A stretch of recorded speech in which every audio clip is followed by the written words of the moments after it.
Si vous voulez, on va faire un petit bond dans le... On va faire un petit bond. On va passer un petit peu à la pratique maintenant, et on reviendra à ce qu'on n'a pas fait et qu'on aurait pu faire aujourd'hui, c'est-à-dire parler des différents objets de méditation, parler de... Qu'est-ce que j'avais prévu de faire? Oui, les différents objets de méditation. Ça, on le fera la fois prochaine en introduction. Et maintenant, on va commencer à parler de...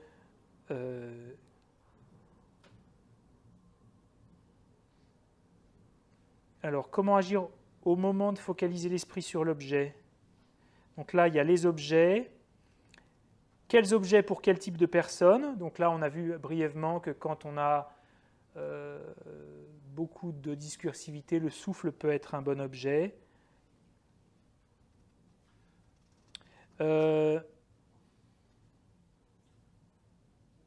La nécessité de s'en tenir à un seul objet au début, bon ça, c'est important. Manière de déterminer que l'on a obtenu l'objet d'observation. Alors oui, c'est ça qu'on va voir. En fait, le départ,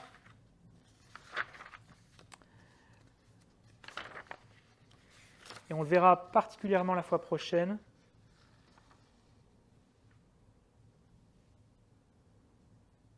ok. Dans le Lamrim, je crois pas qu'il mentionne l'esprit comme sujet comme objet de méditation. Si, si. Si, c'est mentionné dans le Lamrim Chenmou. Oui. C'est dans quelle catégorie? Il le mentionne dans le chapitre... Là, il en mentionne 5. Non, mais il ne le mentionne pas à cet endroit-là, mais il est mentionné après. Ah, d'accord. Il est mentionné pour ceux qui méditent sur la nature de l'esprit ou méditation sans objet. Même pour vous, vous devriez avoir la pleine conscience qui s'établit sur l'objet. D'accord, oui. Je pourrais te trouver la source. Mais non, tous les objets ne sont pas inclus, là. Il n'y en a que 5, je crois. Mais des objets en tradition Theravada, il y en a au moins 40. D'accord. Parce que normalement, il s'explique un petit peu quel objet correspond, enfin les bénéfices de tel ou tel objet. Donc c'est bien de. Ce n'est pas le cas sur la nature de l'esprit, mais dans le Lamrim, le grand Lamrim, qui est le premier que Lama Tsongkhapa a composé, il en parle un petit peu, mais il en parle plus dans le Lamrim moyen. Ah, ok, oui, oui.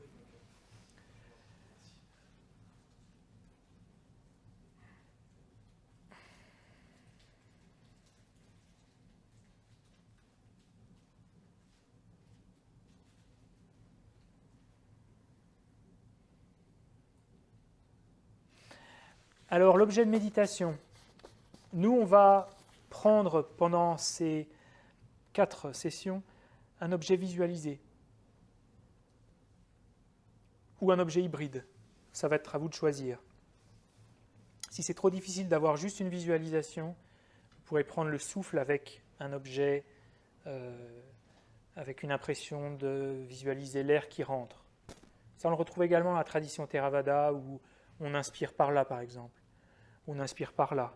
D'abord, on respire par le nez, ensuite, on est invité, je crois que c'est dans la tradition de Mahasi Sayadaw, de tradition birmane, il me semble que je l'ai vu, je ne sais plus exactement. On commence par ici, ensuite on respire par là, ensuite on respire par là, on respire par là. Et c'est une indication qu'aussi dans ces traditions-là, on a un peu des variétés hybrides de méditation. Donc là, Lama Tsongkhapa dit que méditer sur le corps de Bouddha, par exemple, ça a des bienfaits, parce que l'objet est lui-même très inspirant. Donc, c'est pas comme juste méditer sur un caillou, par exemple. Là, on médite sur quelque chose qui, en portant notre esprit encore et encore, ça peut nous inspirer aussi. Surtout à mesure qu'on avance et que l'objet va apparaître de plus en plus clair. On va voir toute la bienveillance dans le sourire, toute la sagesse dans le regard, cette posture, la couleur, la luminosité. Lama Tsongkhapa présente ça vraiment comme étant un super objet. Ça aide pour ceux qui pratiquent ensuite le Vajrayana, le Tantrayana, le véhicule du Tantra.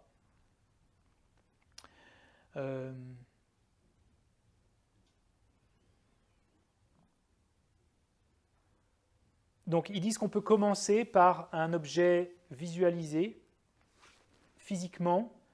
Par exemple, vous pouvez vous servir d'un tanka, par exemple, et puis passer du temps, essayer de regarder cette représentation, et puis de fermer les yeux en essayant de vous souvenir des couleurs, des endroits, de ce qu'ils ont dans les mains, de la position des doigts, et puis petit à petit venir à la fois mémoriser et reconstituer dans l'esprit les caractéristiques de l'objet. Si vous pensez qu'un Bouddha c'est trop, vous pouvez prendre juste une boule de lumière qui rentre dans votre corps et qui sort par la respiration, par exemple, par les deux narines. Et en fait, ce qui précède la méditation de shamatha, c'est de trouver notre objet. C'est d'utiliser le pouvoir de la réflexion pour se souvenir des trois sagesses, de se dire il faut aussi commencer par construire notre objet mentalement. On ne peut pas se fermer les yeux. Fermez les yeux. Je vous invite à fermer les yeux. Visualisez Bouddha Shakyamuni. Non, vous ne savez pas ce que c'est? Alors je veux quand même que vous essayiez de le visualiser. Allez, c'est parti. Bouddha Shakyamuni. Avec toutes ses qualités, toutes ses représentations physiques. Voilà, vous le voyez bien. Bouddha Shakyamuni.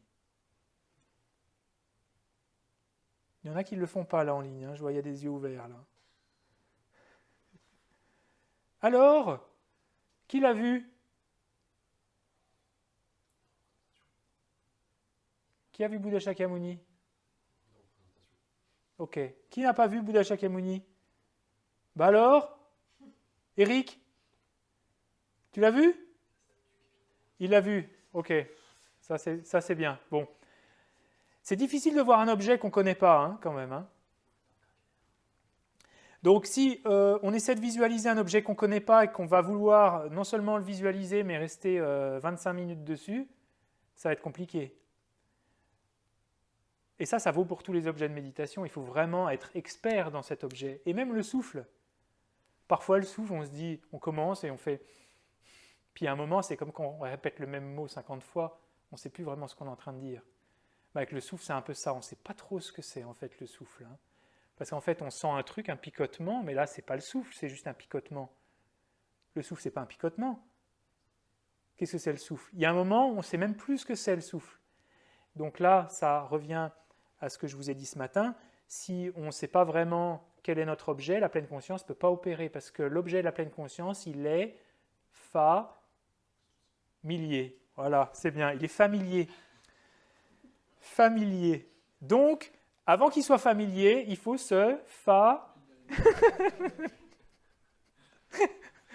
il faut se familiariser. Absolument. C'est la fin de journée, c'est pas grave. Il faut se familiariser et on se familiarise avec la réflexion. On n'essaie pas de méditer tout de suite. Et en plus, quand vous faites cet exercice de visualiser mentalement, comme un exercice juste de visualisation, vous ne vous dites même pas « je suis encore en train de méditer, j'ai commencé à méditer », vous allez accroître le dynamisme mental, la vigueur mentale, qui va vous servir après dans la méditation, qu'on verra la fois prochaine. Donc, il faut commencer à dessiner son objet, il faut y passer du temps. Et ceux qui pratiquent le Vajrayana, par exemple, c'est essentiel.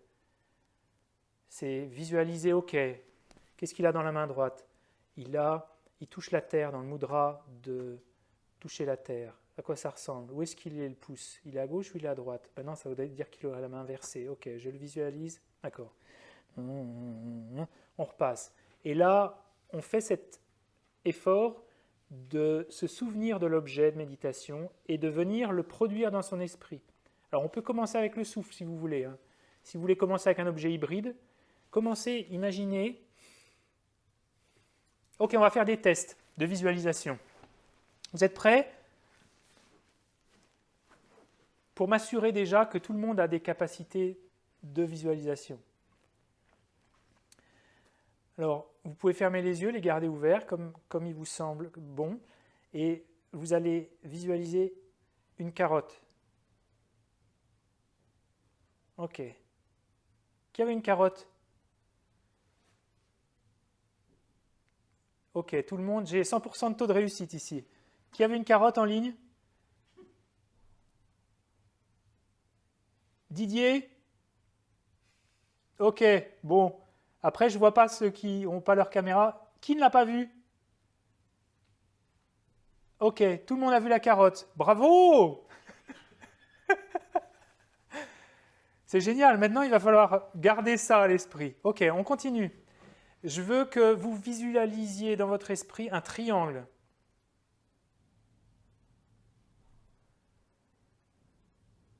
Ok, une pomme.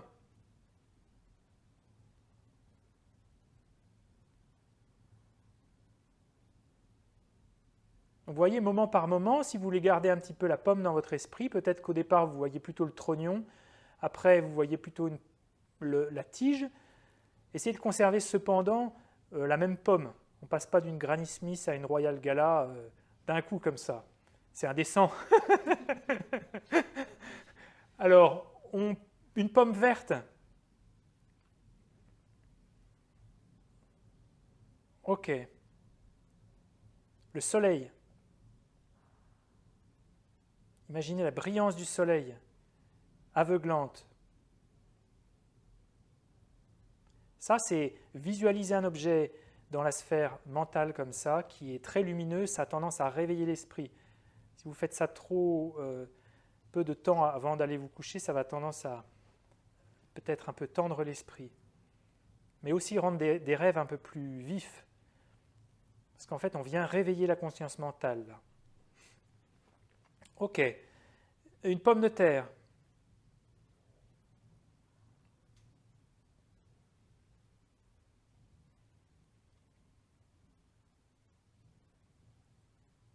Je donne presque que des trucs à manger. Est-ce que ça a un lien avec ce que je suis en train de ressentir ou pas?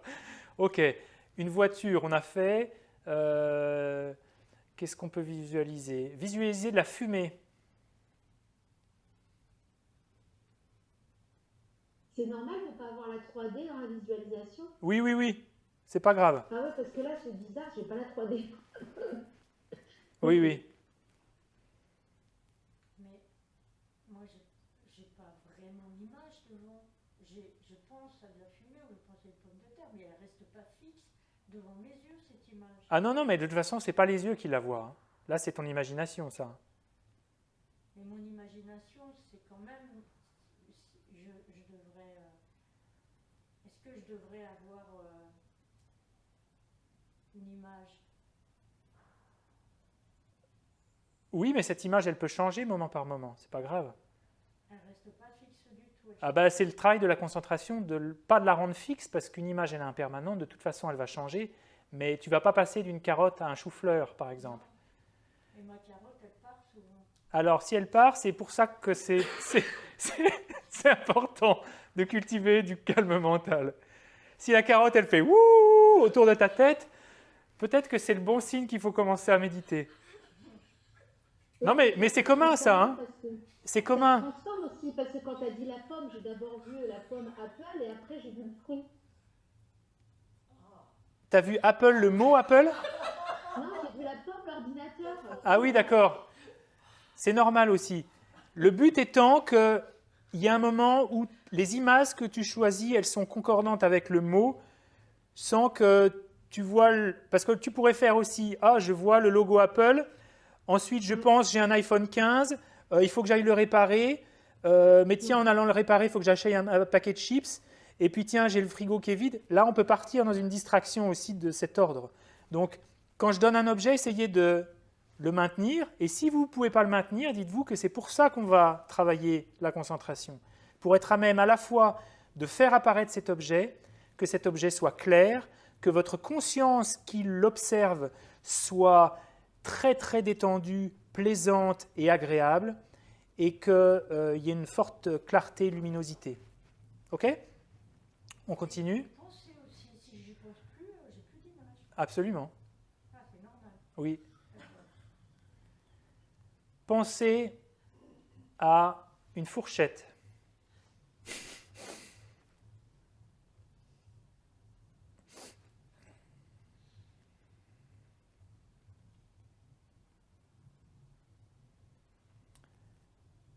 Pensez à une boule de lumière.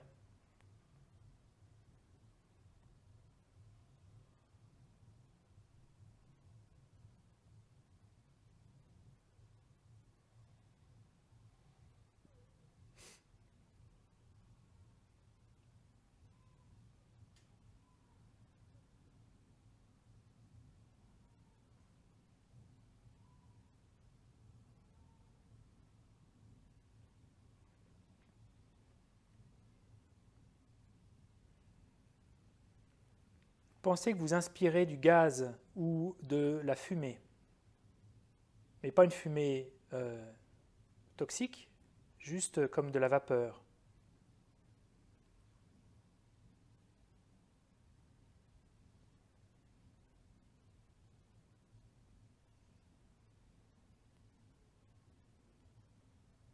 Et forcez pas la visualisation, ne forcez pas l'apparence que cette fumée prend dans votre esprit. Prenez ce qui vient. D'ailleurs, ce n'est pas vous qui décidez de ce que l'esprit doit produire, c'est vous vous adaptez à ce que votre esprit peut produire.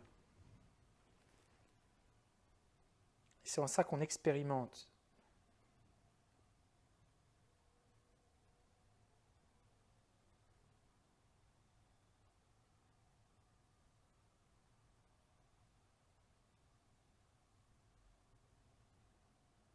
Une raquette de tennis.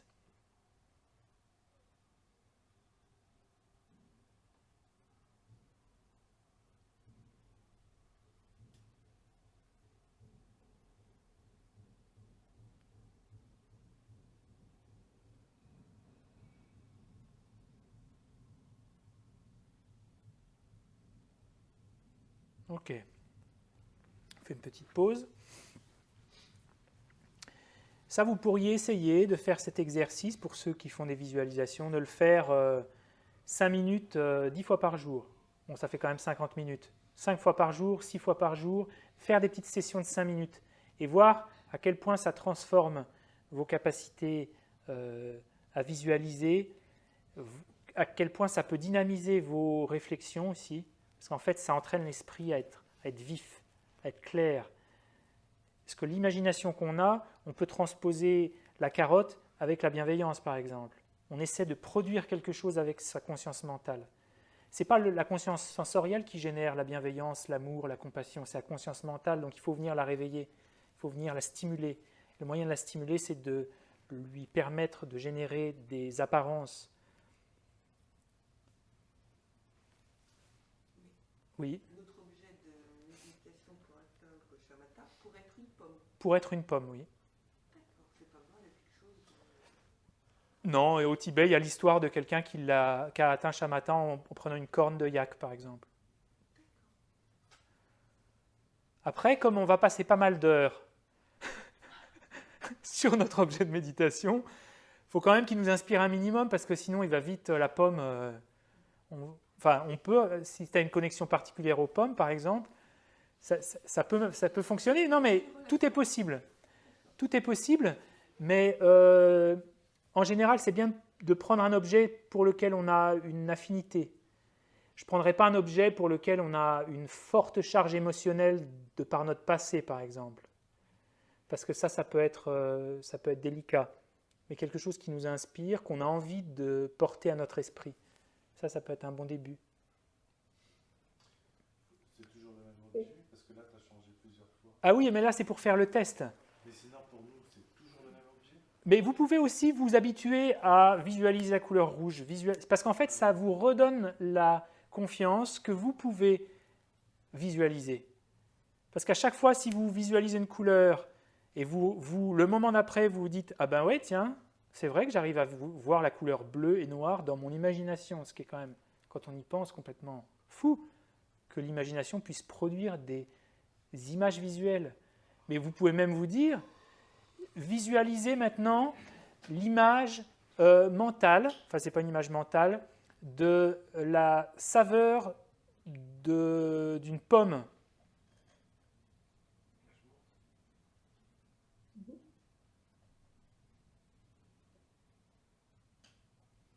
Souvenez-vous du goût du chocolat.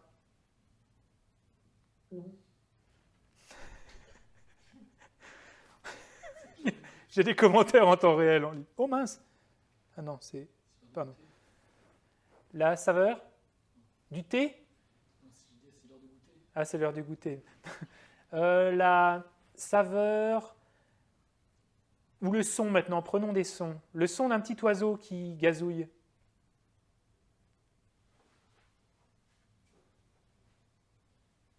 Le son de la corneille. Ah, un corbeau. Ah, ouais. Vous vous rendez compte un peu ce que l'esprit est capable de faire? Il n'y a pas de corneille là, hein. Maintenant, la sensation de la chaleur si vous mettez votre main sur un radiateur.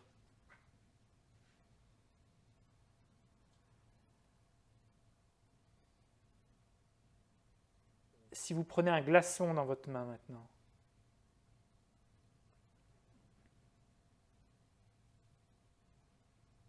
Donc on ne le revit pas totalement, mais on a cette similitude quand même, hein, d'impression, hein. Et maintenant, l'odeur de la vanille par exemple. Il y en a pour qui c'est plus dur selon les sens.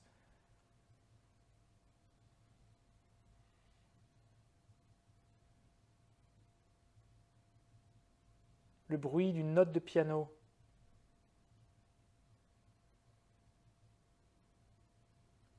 Et à chaque fois que vous y arrivez, vous pouvez prendre un petit temps en vous disant « Ah ouais, j'y arrive !» et vous souvenir le moment précédent. Et vous dire « Waouh, c'est vrai qu'il y a un truc, peut-être tout petit, c'est pas très très clair, mais au moins ça génère dans l'esprit, par répétition, la possibilité qu'on se dise « Waouh, en fait, je pourrais prendre un objet visualisé. »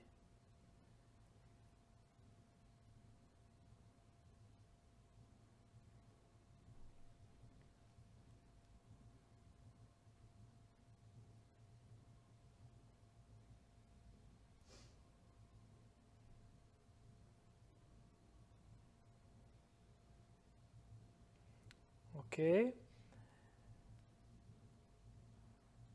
Essayez maintenant de vous sentir aveuglé encore une fois par le soleil.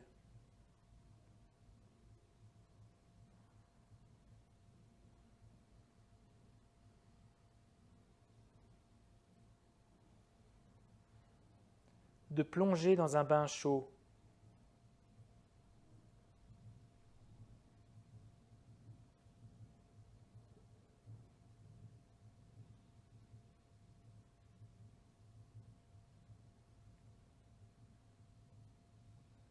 De générer de la bienveillance pour une personne chère.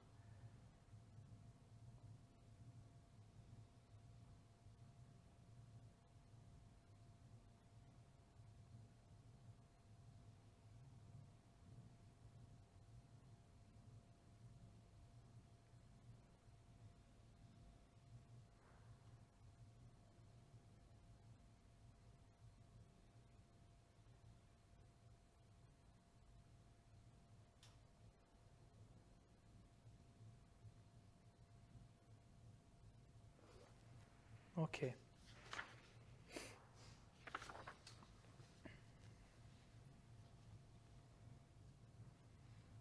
Ça précède la méditation, mais ça peut déjà faire pas mal de bien dans l'esprit, ça.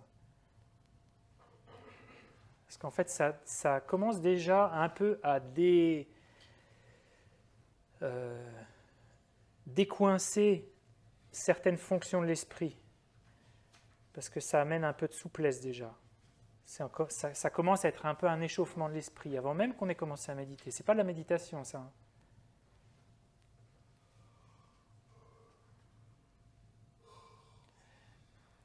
Donc, visualiser le corps d'un Bouddha, c'est considéré dans le texte, Kamalashila, qui est un grand maître indien, dit que c'est bon parce que ça développe en nous le souhait d'atteindre les mêmes qualités, ça déjoue le relâchement et l'excitation, etc. C'est vraiment présenté comme un super objet de méditation, mais qui ne convient pas à tout le monde parce qu'il est quand même assez complexe.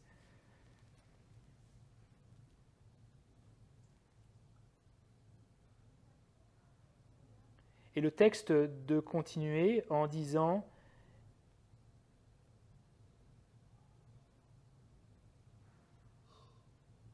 il y a deux choix, soit on visualise Bouddha comme s'il était nouvellement imaginé, ou comme s'il était déjà présent. En fait, nouvellement imaginé, c'est exactement ce que je vous ai fait tout à l'heure. Il arrive tout d'un coup. Et naturellement présent, c'est celui qui vient parce qu'on s'est habitué, en fait. parce qu'on a mémorisé chacune des parties de l'objet, alors il est présent naturellement. C'est-à-dire qu'il est présent naturellement parce qu'on peut l'amener facilement à l'esprit, parce qu'on a répété. C'est ça l'objet. Il est indiqué dans le lamrim que l'objet qu'on doit apprendre, c'est celui-là. C'est un objet sur lequel on est revenu et encore. On l'a dessiné mentalement. Dessiner d'abord les grands contours, et puis après, quand on voit qu'on arrive à faire, on commence à aller dans les détails. On aura le temps de voir comment le dessiner, ça.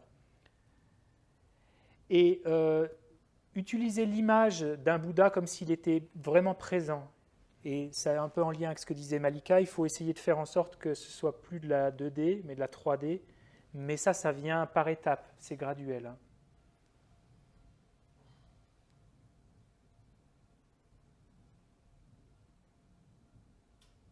Présent et vivant? Oui, présent et vivant. Statut, quoi. Non, Pourquoi? Ah, d'accord. non, présent et vivant. Je visualisais des statues depuis tout à l'heure. Oui, mais c'est pas grave. Si tu visualises une statue, c'est pas grave non plus. Hein. Alors, certains disent qu'on médite sur une image en la regardant directement. Le grand maître indien Yeshede dit que ça, que c'est pas possible. C'est ce que je vous ai dit tout à l'heure. Là, c'est ce que dit le texte. Il dit, c'était un des plus grands traducteurs des textes indiens en tibétain, je crois, ou c'était un traducteur en tout cas. Je ne sais pas si c'était de l'indien au tibétain, mais il dit que la concentration n'est pas accomplie dans la conscience sensorielle, mais dans la conscience mentale. Donc, l'objet de méditation, de la concentration, est un objet de la conscience mentale. Donc ça, vous voyez la source scripturale qui dit que c'est le cas.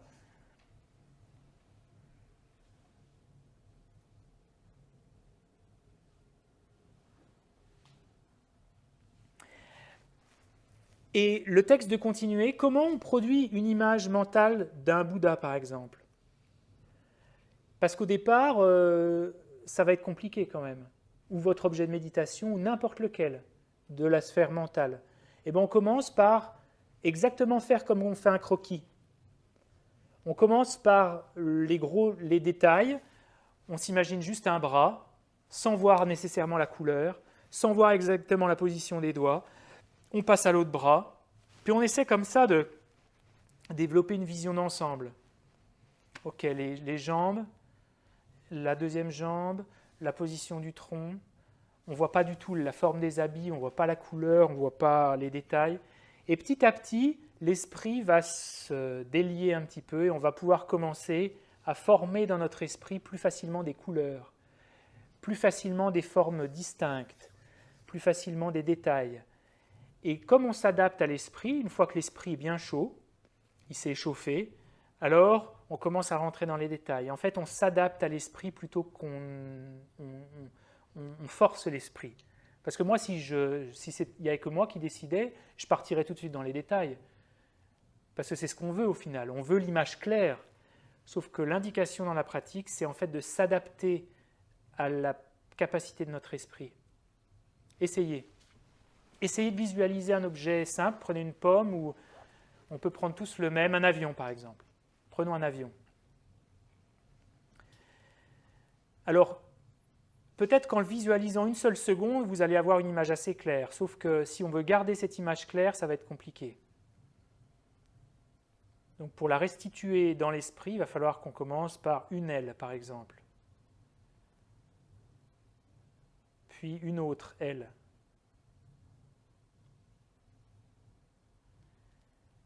Puis le fuselage.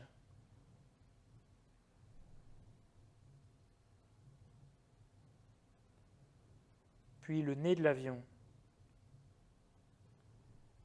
Puis les réacteurs. Ça, c'est les parties grossières. On ne commence pas à voir chacune des pales. On ne cherche pas à savoir si c'est un avion British Airways ou Air France, savoir si c'est un A380 ou un A320. Non, on essaie simplement d'être dans des caractéristiques grossières pour commencer. Adaptez-vous à ce que peut produire votre esprit maintenant. À nouveau les ailes.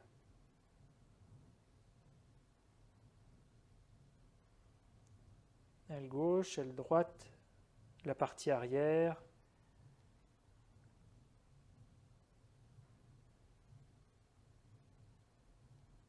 Le fuselage, le nez de l'avion, les roues.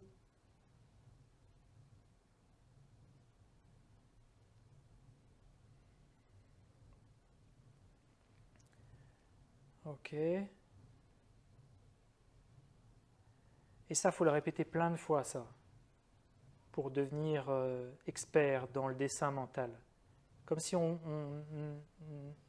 devait acquérir l'art de dessiner des croquis place du Tertre, par exemple. On commence par simplement, grossièrement, le visage de la personne, et puis on commence à aller dans les détails. C'est vraiment très très similaire. Après, on peut commencer à voir les hublots, après on peut commencer à voir ce qui se passe à l'intérieur de l'avion, combien il y a de sièges, combien il y a de rangées, la couleur des lumières, est-ce qu'il y a du personnel à bord. Mais ça, on le fait en fonction de ses capacités imaginatives. Ok, à nouveau les ailes.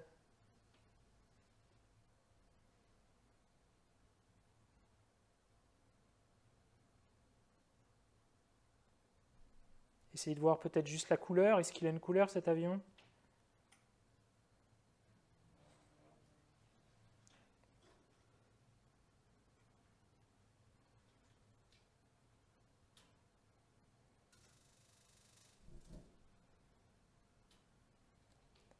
Le fuselage.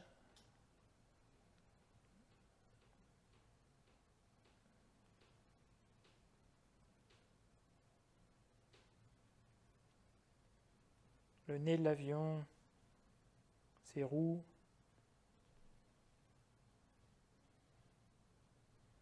Alors ce que vous observez peut-être, c'est que pour faire cet exercice, il va falloir en choisir un d'avion. Il va falloir le déterminer avant. Parce que si je n'arrête pas de changer entre un petit avion de ligne et un gros avion, il faut que dès le départ, on ait un objet unique. Et ça, dans la méditation, c'est important. Il faut qu'on soit sûr en se disant c'est cet objet. Parce que si je change de l'un à l'autre, ça va être difficile d'établir la concentration sur cet objet. Est-ce que vous arrivez à voir des choses ou pas ? C'est vraiment un entraînement. Hein. Parce qu'à un moment, vous allez voir, sans doute par observation, que quand on va d'un détail à un autre, on peut gagner un niveau de détail. Mais quand on va vouloir se focaliser sur le tout, ces détails ils vont complètement disparaître. Ce qui est normal. C'est comme si on regardait à la loupe un côté, un autre, un petit détail, un autre petit détail, mais quand on regarde dans l'ensemble, il faut accepter, quand on commence la méditation après de placement, la méditation de shamatha, qu'il y ait presque juste une impression d'avion.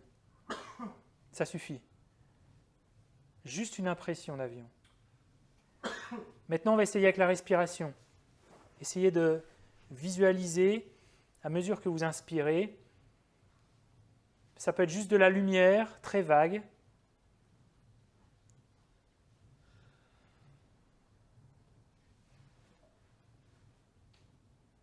Et déterminer la couleur ou la texture. Vous pouvez juste vous dire c'est une texture indéterminée, c'est juste une couleur comme la couleur de la fumée, plutôt blanche. Essayez pas d'ailleurs que la couleur apparaisse nécessairement. Adaptez-vous aux capacités imaginatives de votre esprit.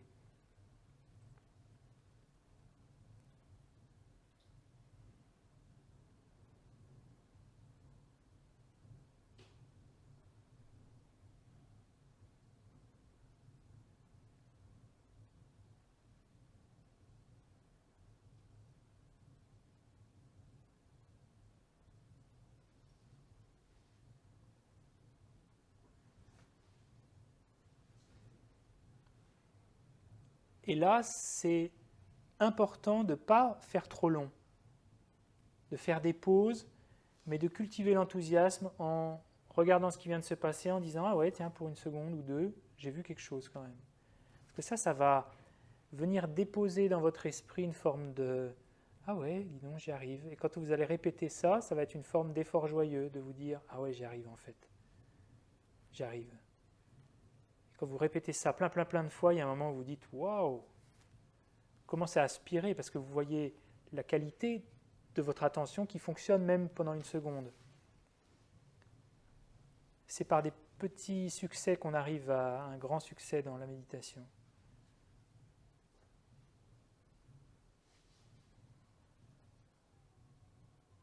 Ok, on essaie de visualiser à nouveau ce souffle qui rentre dans votre corps, représenté par une lumière ou une fumée.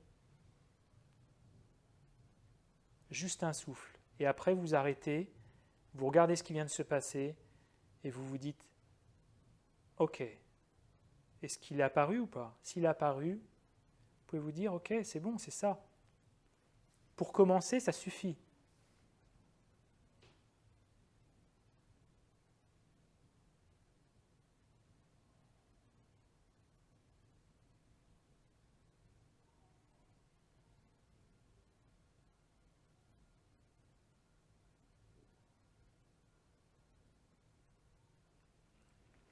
Ok.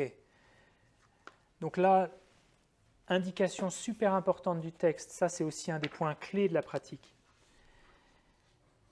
De cette manière, la mesure d'avoir trouvé en premier lieu votre objet de méditation sur lequel vous gardez votre attention est comme suit. Visualisez plusieurs fois en séquence la tête, les deux bras, le reste du tronc du corps et les deux jambes. Là, on parle de l'image d'un Bouddha, mais ça peut valoir pour n'importe quel objet visualisé. Après ça, si vous pouvez apporter à votre attention le corps dans son entièreté et apporter à votre esprit juste la moitié des composants grossiers,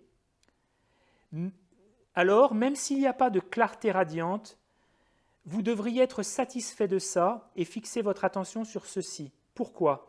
Parce que si vous êtes insatisfait de ça, vous empêcherez votre attention de se fixer et vous voudrez alors plus de clarté. Et comme vous visualiserez encore et encore, l'objet de méditation deviendra un peu plus clair, mais vous n'atteindrez pas de concentration stable. En fait, vous préviendrez votre esprit de se concentrer. Vous empêcherez votre esprit de se concentrer. Donc, même si l'objet n'est pas très clair, si vous gardez votre attention sur précisément cet objet partiel, vous accomplirez rapidement la concentration. Et comme cette stabilité intensifiera ensuite la clarté, vous atteindrez ensuite la clarté. Ceci vient d'une instruction de Yeshedé et d'une grande importance. Ok. Ça, c'est sans doute un des points clés de la pratique de shamatha, ça. C'est qu'on veut tout de suite qu'il y ait de la clarté. Alors la clarté, elle va servir dans cette première étape, celle qu'on vient de faire, pour trouver notre objet. Pour trouver notre objet de méditation, il faut qu'il apparaisse à minima quand même. Et ce que je dis souvent, c'est que cette étape de dessiner l'objet pour être sûr de ce sur quoi on va méditer, c'est un peu comme de faire un croquis. Et il y a un moment, quand on passe de l'un à l'autre, on n'est pas encore en train de méditer. On le visualise partie par partie, on a l'impression de clarté. On arrive à visualiser les couleurs, j'arrive à visualiser l'implément, la position, le sourire, les yeux. Mais si on pense qu'il faut que ce soit aussi clair quand on va commencer la méditation de shamatha, on va tendre l'esprit et on va avoir du mal à trouver la détente. Et par conséquent, il y a un moment où on va saturer.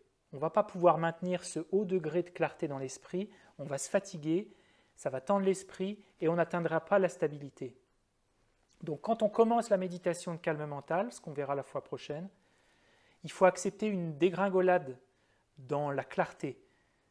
C'est exactement comme d'avoir une personne qu'on a dessinée très clairement, on prend ce croquis et on le met derrière une vitre embuée. Et on éloigne le croquis. On ne voit presque plus rien. Et ce n'est pas grave. C'est là-dessus qu'on va commencer. On prend l'esprit où il en est au départ. On commence avec ça. Et là, l'indication, c'est simplement de trouver de la stabilité. Et quand on va pouvoir méditer plusieurs minutes là-dessus, alors la clarté va revenir. D'elle-même, un peu comme quand on est en train de s'endormir. La clarté des rêves, rendez-vous compte de ce qu'on arrive à visualiser dans un rêve. Parce que dans un rêve, il y a une forme de détente, pas toujours, hein, mais en tout cas, il y a quelque chose dans l'esprit qui s'est coupé pour permettre un facteur d'apparition, d'apparence qui est très fort. Et il y a un petit peu ça dans la méditation de calme mental qui, à un moment, en maintenant la détente et la stabilité, la clarté mentale qui fait qu'on peut visualiser des choses assez complexes va revenir naturellement. Il ne faut pas trop s'attacher sur l'objet. Vous voyez ce que je veux dire? Super important ça. Donc pour terminer, je vais vous parler un petit peu, en guise d'inspiration, de ce qui se passe quand on développe shamatha, des étapes.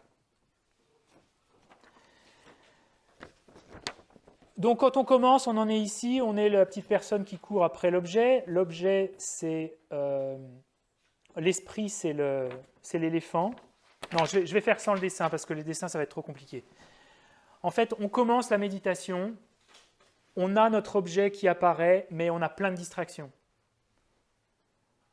On pense à du train de tout à l'heure, des métros, de la manif, est-ce que je vais pouvoir aller prendre mon train à l'heure, et on perd totalement l'objet et on revient à lui sans arrêt. On revient à lui ou parfois on reste complètement pris dans nos distractions, ça dure 5 minutes, 10 minutes et on revient à notre objet.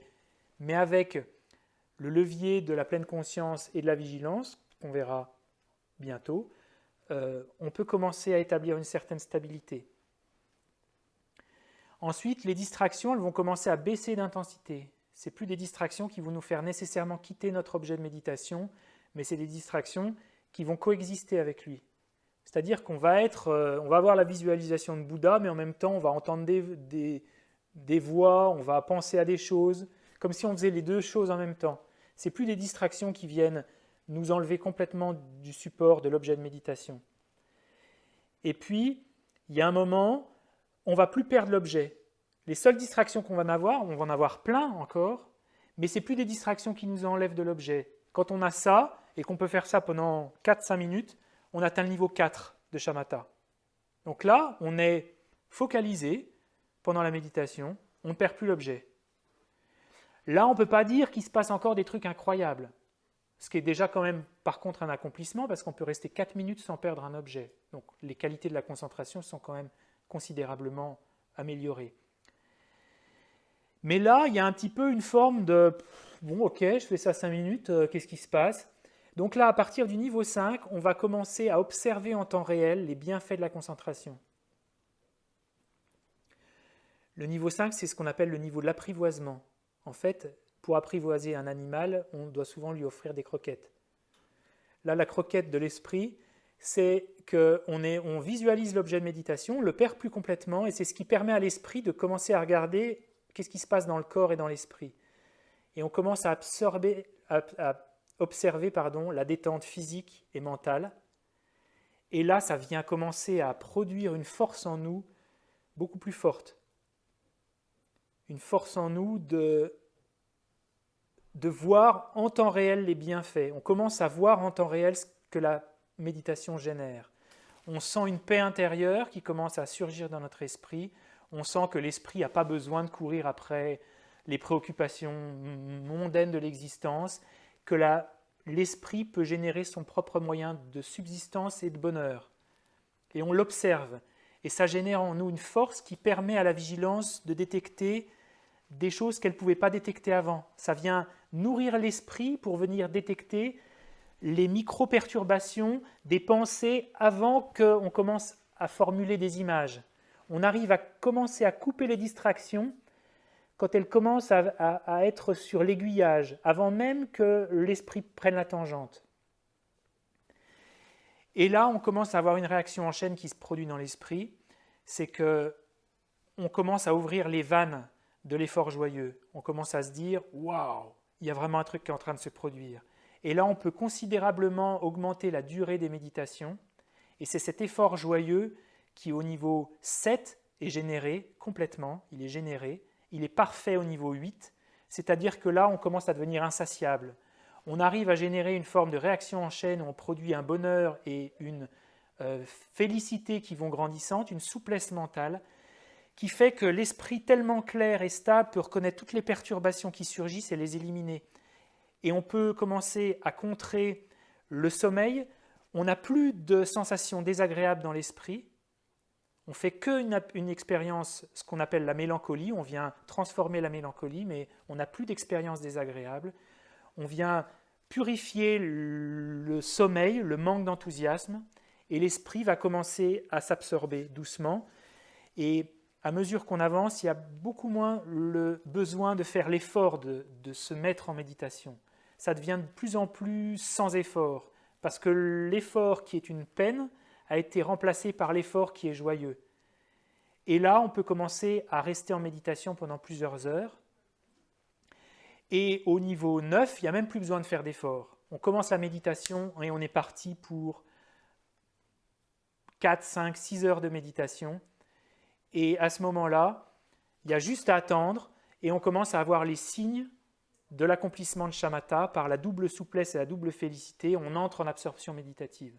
Voilà le tableau de ce qui est présenté ici et qu'on verra en détail, mais qui est vraiment la feuille de route. Donc l'indication qu'on voit, c'est que les perturbations et les distractions, elles ne partent pas tout de suite. Et ce n'est pas parce que vous avez des distractions que vous perdez nécessairement l'objet. Ça, c'est important aussi. Vous pouvez par exemple être focalisé sur votre souffle et vous pensez à autre chose, mais ça ne veut pas dire que vous avez complètement oublié le souffle. Donc là, il faut vous détendre en disant « Ok, ça arrive, ça, c'est pas grave ». Donc il y a toutes ces petites indications qu'on va avoir à mesure qu'on progresse dans la technique, qui sont censées nous faire comprendre que ça vient étape par étape, qu'on ne va pas essayer de brûler les étapes, mais quand on met en œuvre les leviers dans l'ordre, normalement on doit, avec ça plus les préconditions, atteindre shamatha. Voilà, est-ce que vous avez des questions ? Donc, à mesure qu'on avance pour une visualisation, à partir du niveau 5, 6, la visualisation va devenir beaucoup plus vivante, comme un hologramme, quelque chose en 3 dimensions, avec beaucoup plus de clarté, d'intensité. Mais cette visualisation, à l'étape, au moins jusqu'à l'étape 4, elle peut être pas claire du tout. C'est normal. Parce que là, ce qu'il faut, c'est simplement travailler la stabilité mentale. Ce n'est pas nécessairement la clarté. Quand on parle de clarté, c'est la clarté de l'objet de méditation. Ça peut être aussi la clarté de l'esprit. Non, excusez-moi, ce n'est pas vrai ce que je dis. La clarté, c'est la clarté de l'esprit. Mais il faut aussi à un moment que l'objet il apparaisse clairement. C'est un peu lié en fait. Oui. Sur les objets de méditation, on a déjà parlé, mais est-ce qu'on peut par exemple, dans la vie quotidienne, avoir plusieurs objets pour le souffle, une visualisation, et alterner, ou c'est mieux d'avoir un objet et de s'y plaire? Est-ce que dans la vie quotidienne, on peut avoir plusieurs objets? Le texte dit que pour atteindre shamatha, il faut avoir un seul objet. Mais ça, c'est pour atteindre shamatha. Je pense que nous, si c'est trop compliqué d'avoir un objet visualisé, on peut prendre un objet hybride. Quand c'est trop difficile, parce que c'est le matin tôt, de prendre un objet hybride, on peut prendre simplement le souffle. Je pense qu'à notre niveau, on peut prendre plusieurs objets. Bon, il ne faut pas avoir tout un catalogue non plus. Mais 1 ou 2 objets, un objet vraiment très physique. Quand vous marchez, par exemple, vous pouvez développer la pleine conscience et la vigilance sur la sensation que vous avez sous les pieds, par exemple, comme ça se fait dans la tradition Theravada. Le souffle, une méditation hybride, méditation sur la nature de la conscience. Des sons dans la sphère sensorielle. Comme quoi, par exemple? Eh bien, je ne sais pas dire être à l'écoute, mais recevoir tous les sons. Oui, on peut être... Sans essayer de définir si c'est une voiture ou si c'est... Oui, on peut s'entraîner un peu là-dessus, oui, il n'y a pas de problème. On ne pourra pas développer shamatha, mais ça peut nous servir quand on a du mal à faire autre chose. On peut se servir de ça, oui. Oui. En ligne, j'ai vu que vous aviez... Quelqu'un s'était manifesté. Non? Oui? J'ai remarqué à quel point c'est étonnant, comme quoi l'esprit. Parle bien fort, comme ça les gens Comme peuvent... quoi l'esprit va très vite. Quand tu dis, par exemple, quand tu prononces pas voiture Oui. ou avion, l'image, pour moi, je sais pas si c'est pour tout le monde pareil, mais moi, dans l'instant, il vient, quoi. Oui. C'est vraiment même juste même pas fini de prononcer que l'image est déjà là.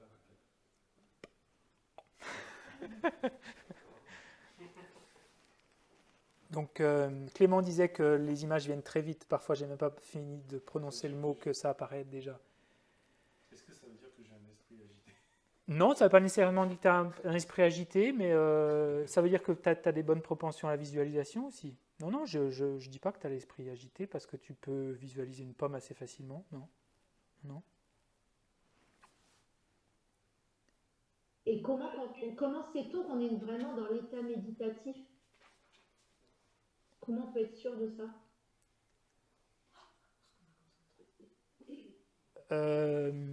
Ça dépend à quelle étape on est des 9 étapes.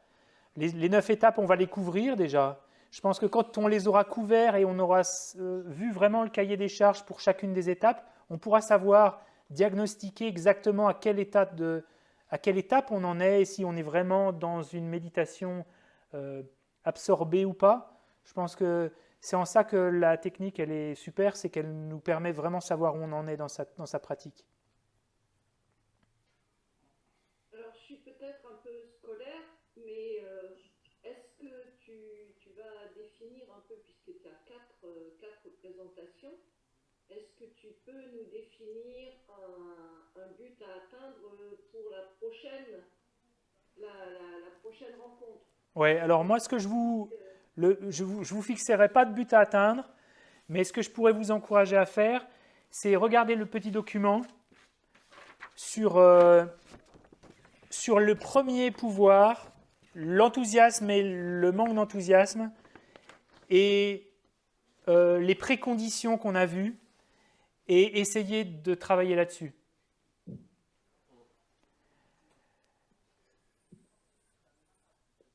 Et la fois prochaine, on rentrera vraiment dans la méditation et je vous donnerai des choses à faire dans le mois qui sépare la prochaine session de celle d'après. Mais déjà, si vous pouvez nourrir dans votre esprit plus d'enthousiasme pour la concentration et la méditation, par la lecture de livres, il y a pas mal de méditations qui sont sur la médiathèque du centre. Il y a un livre qui vient de sortir aux éditions Mahayana sur le calme mental. De trouver qu'est-ce qui, en moi, produit un manque d'enthousiasme pour la concentration. Est-ce que je crois vraiment aux bienfaits de la concentration? D'ailleurs, les bienfaits de la concentration, là, c'est quoi les bienfaits de la concentration? L'attention optimale, quoi. Oui, l'attention optimale. Donc il y en a 5 des bienfaits. C'est le bonheur physique et mental. On est heureux pour cette vie. Bon, ça c'est quand même plutôt pas mal. Pas de perturbation mentale. Une forte diminution des perturbations mentales. Donc perturbations mentales, il peut y avoir le stress, l'anxiété, la colère, le ressentiment, la jalousie, l'agitation, etc. etc. La souplesse, on a l'impression de pouvoir... C'est pas qu'on a l'impression, c'est qu'on peut poser notre esprit sur à peu près tout ce qu'on veut. Ce qu'on fait est lourd, ce qu'on fait est puissant, parce que là, c'est pas un esprit qu'on a qu'on tire comme un boulet, c'est un esprit qui, quand on le pose sur quelque chose, parce qu'il y a stabilité et une clarté hors du commun, il y a une onde de choc à l'intérieur de notre esprit qui est sans commune mesure avec la manière dont on réfléchit, nous.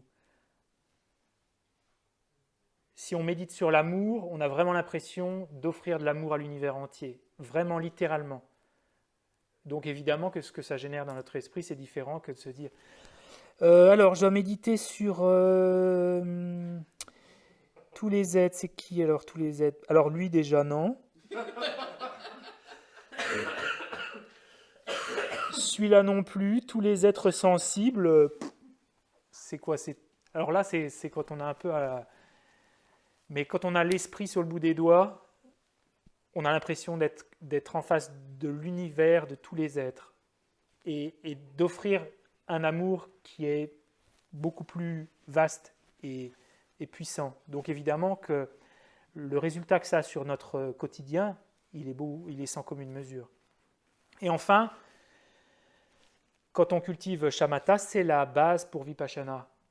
Donc après, on peut déconstruire le système de la souffrance, on peut voir la nature comme elle est, et on peut, en bonus, développer les pouvoirs extrasensoriels, extra-normaux.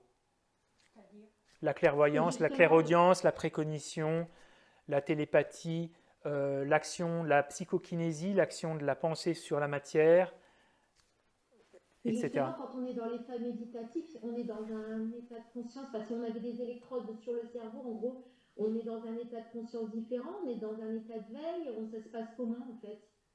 Quand on est en absorption méditative, Ouais. comment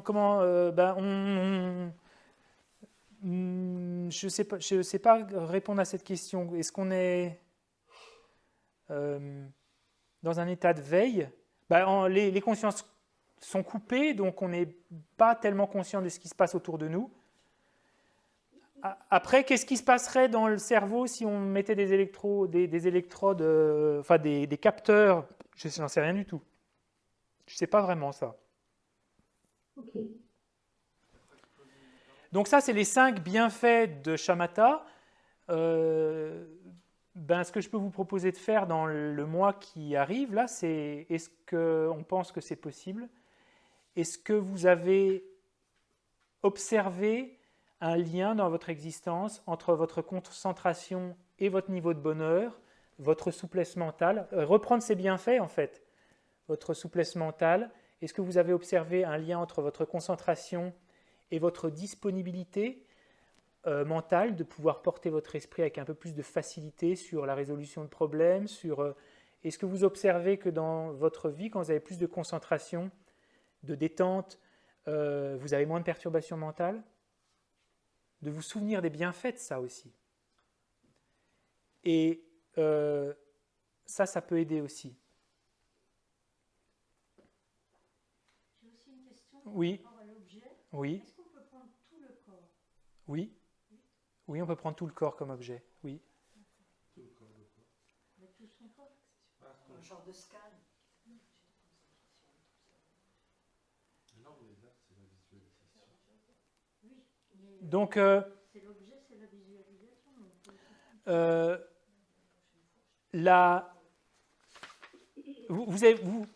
Ça va pour les bienfaits de la concentration. Alors, donc, quand vous accomplissez le niveau 5, par exemple, je pense que vous faites vraiment l'expérience des prémices de la sérénité et de ce que ça veut vraiment dire de la paix intérieure. Et à mesure qu'on avance, la souplesse mentale et la félicité vont graduellement, vont s'accroissant dans l'esprit. Vous pouvez voir ces petits documents, commencer à les contempler, et puis on va les voir en détail de toute façon la fois prochaine. Est-ce que vous avez d'autres questions? Ça aussi, c'est un peu la feuille de route de ce qui se passe du niveau 1 au niveau 9. Ça peut servir d'inspiration aussi. Hein. Oui, je voulais envoyer ça.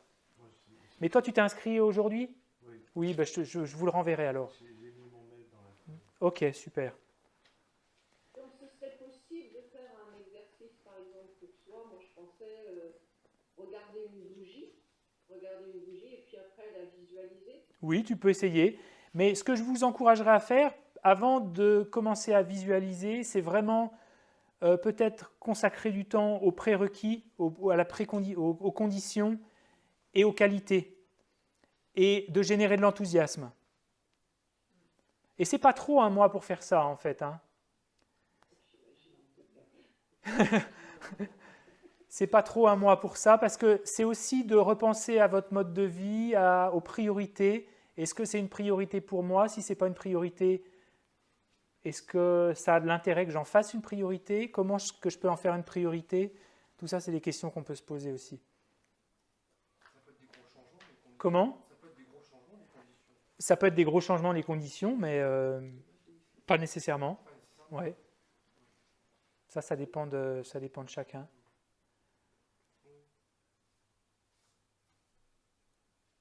Ok? D'autres questions avant qu'on termine?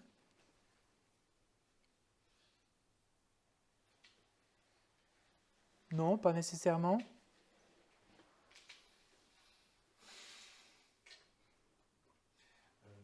Oui, Clément. Quand tu dis les objets, là, c'est normal que ça s'enchaîne un par un? C'est-à-dire qu'en fait, quand tu dis un objet, le précédent il disparaît. Ah bah oui, c'est normal, oui. Donc ça, Quand je dis un objet, quand je passe de la pomme à l'avion, par exemple, c'est normal que si je dis pomme, l'avion disparaisse, oui. C'est pas une accumulation, c'est pas l'exercice de mémorisation des objets qui vient avant. Hein. Ça, c'est sur le téléphone, ça. Hein.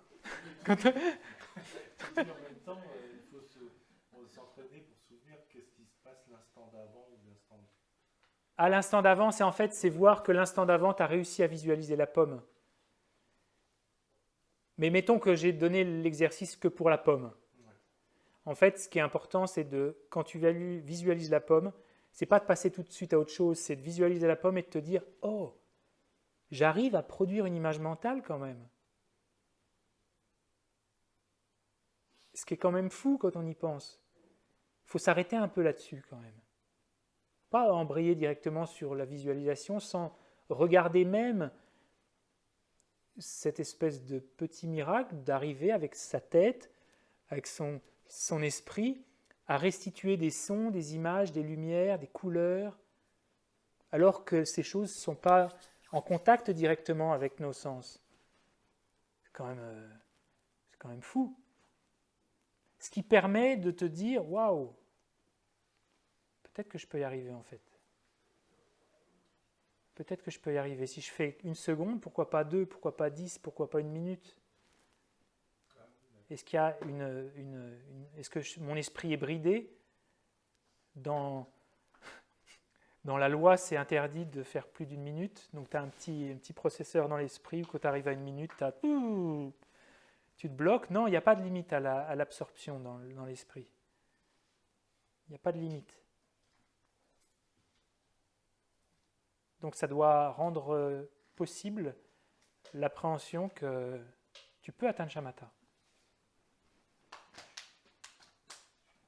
Alors est-ce que c'est dans cette vie ou dans la vie prochaine? J'en sais rien, mais tu peux atteindre shamatha.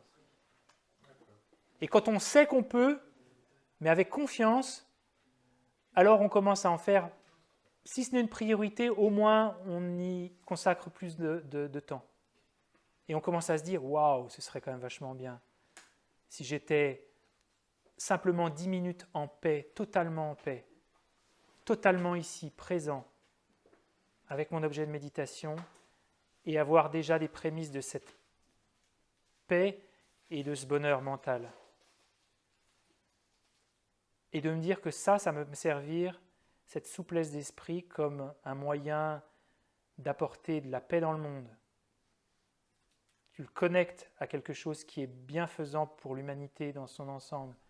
Parce que quand on arrive à trouver un moyen de pacifier les perturbations mentales sans avoir à passer par un objet manufacturé, on a trouvé une grande solution pour l'humanité, je pense.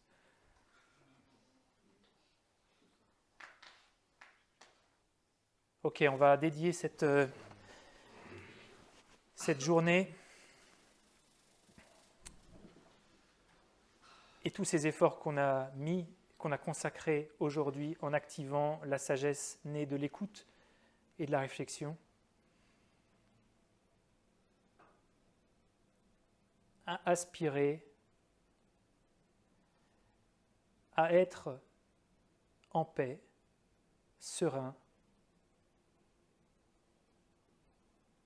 de faire de cette pratique quelque chose d'important.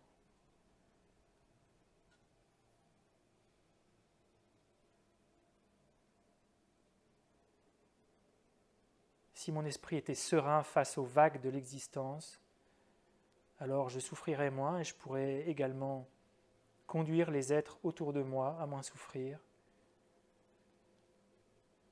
Et que la félicité, le bonheur que je pourrais ressentir dans la pratique ne sont pas un problème si elles sont consacrées à une mission plus vaste et plus grande que mon simple plaisir.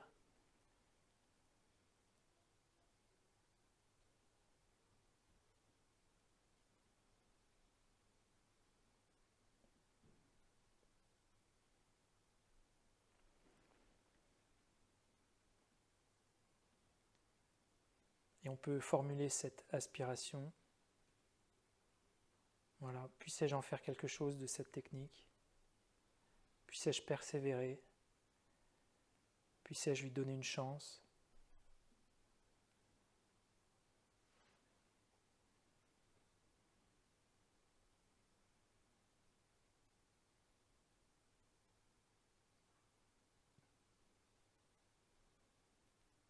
Comme ce serait merveilleux si j'arrivais à trouver un moyen de ne plus souffrir des perturbations mentales, de leur manifestation en tout cas. Après, il y a une étape supplémentaire dans Vipassana, mais en tout cas de diminuer leur manifestation. Est-ce que ensuite ce ne serait pas merveilleux de pouvoir aider les êtres à leur tour à ce qu'ils souffrent moins de leurs perturbations mentales?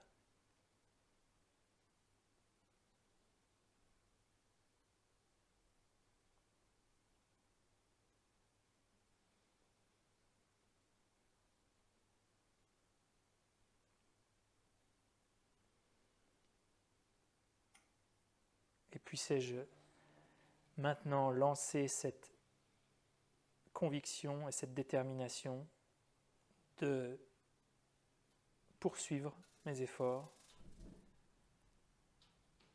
pour développer cette grande sérénité,